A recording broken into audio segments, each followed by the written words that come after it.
Welcome back from the break. You're still watching The Morning Rush here, Thursday edition of the show. I'm Desmond Okrekudan, so you can call me Desi Faden, the Star Boy. And we're getting into a conversation that, is always very important, women empowerment, or in this case, we're talking about young girls though.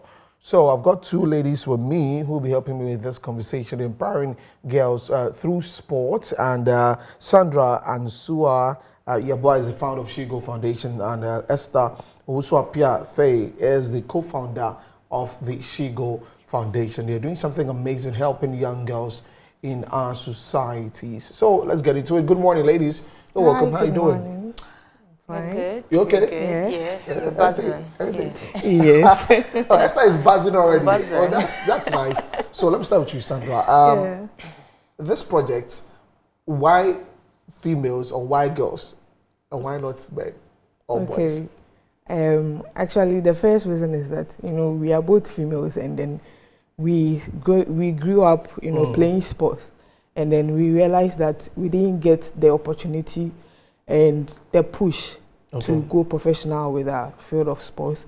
And also we have realized that women's sports in Ghana and I think Africa, women are underrepresented when it comes to sports. So we decided to start an organization pushing women's sports agenda in Ghana. Okay, what were you playing? I was playing in school. In school? Yes. What sports? Football. Football. Yeah. I also played a bit of basketball. Oh, basketball. Yeah. Okay, what position were you on the field? I was the shooter. What? So the striker? Yeah. Okay, that's There's nice. no And in football, I was the striker as well. Oh, in football you were a striker. Oh, so the shooter also basketball. Yeah. Hey, pardon my basketball knowledge there. Esther, what about you? Well, I used to play football. Okay. Yeah, I was more or less like the number 7. So I used to play on the right flank. Yeah, I have long legs and I used to run a lot. Used to run a lot, yeah. okay. Even the way you said the flanks, it makes me understand that like you knew what you were doing. Of course. Back then. But how's the response been since you started and trying to get young girls who are into sports together? Has it been very difficult? No, not really, because like Sandra said, growing up, we didn't see that kind of representation of women in the media, around our, communities. We didn't see women participating in sports. You get it? It was something that we felt we had to do, behind closed doors, or, just be that one girl amongst guys playing it. So when girls found out that, there's this organization pushing for women's representation in sports here in Ghana, they were over the moon, because they wanted to, it's something that they've always wanted to have, that kind of community. And that's what the SHEGOAL Foundation is giving to them, that sense of belonging to us, to sports, to not feel that kind of inferiority complex whenever they are, playing sports or participating in it. So yeah, the reception has been perfect, it has been amazing, and we plan on riding on that momentum to, scale up and then reach higher heights. Okay. Yeah. You even talked about in Ghana and even on the African continent how women are underrepresented in some of these things, especially sports.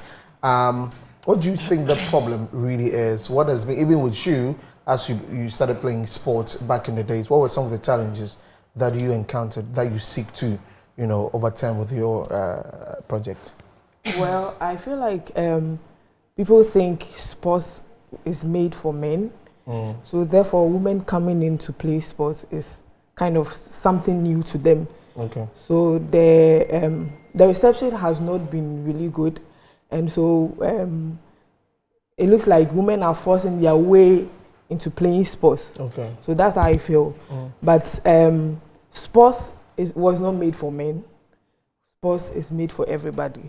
So therefore, women should be given the opportunity to also show what they've got, the skills, the talents, and everything. Okay. Yes. And also, one thing I want to talk about is investment in women's sports as well. In Ghana, in Africa, it has really been appalling.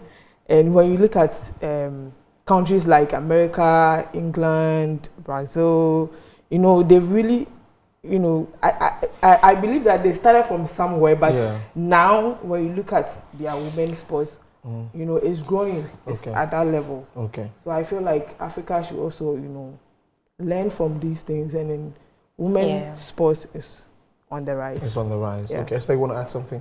Yeah, to, you know, piggyback off what she just said, I feel like she said, the US, England, let me use England for example. In England, football was banned there for over 5 decades. And then once they picked it up, once they felt that, you know, these girls have that kind of talent, once these women pushed and pushed, you can see that, you know, once the FA invested in them, they went all over and then they won the Women's Euros. That was last year. And then they're already in the knockout stages of the Women's World Cup. Spain, for example, it's the same thing. I mean, let me not even go that far. Let me use Morocco. Because you can see that, you know, their federation are just, you know, pouring their resources into these girls. They won their first World Cup game as well. So, I mean, Ghana can look at these, you know, case studies and then replicate it here. Because we have amazing talent. We have, like, a deep pool of raw talents here in Ghana that have gone untapped. So I feel like, you know, I mean, the GFA has released, you know, their women's football strategy. I don't know how feasible it's going to be, but then, I mean, I'm watching how they are going to implement it over the next 3 years, like they say.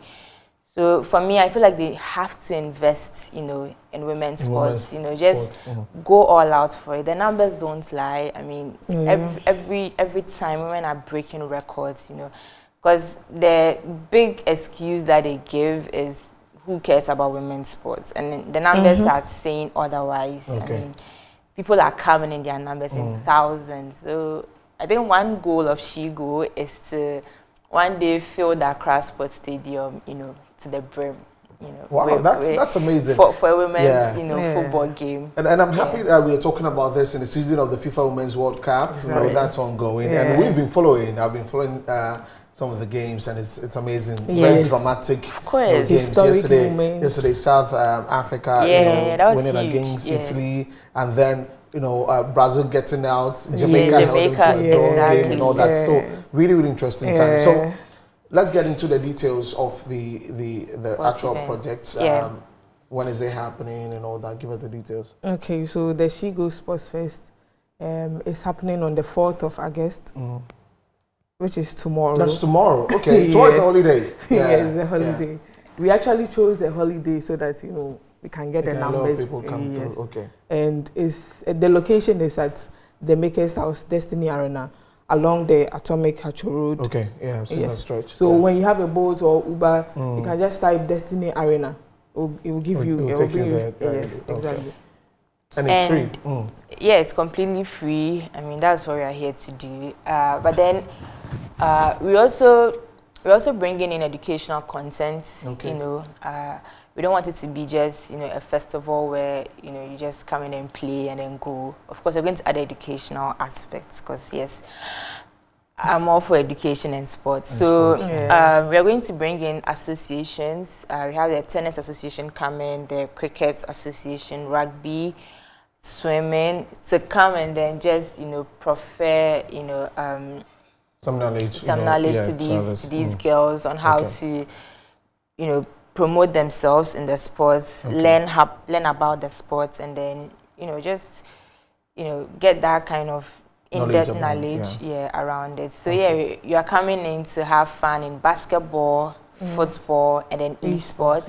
There are cash prizes to be won as well, giveaways, and you're just going to have fun. It's a holiday, so come get some nice stuff for yourself on a holiday. So it's happening tomorrow at the Destiny's Makers House. That's on the Hatcho stretch, Atomic Hatcho stretch, yes. And make sure that you go there. It's free. Try to get your friends, your female friends, go play some football, go learn about sports and all of that. All right, so thank you very much, Sandra and Esther, for coming in. It was nice talking to you ladies.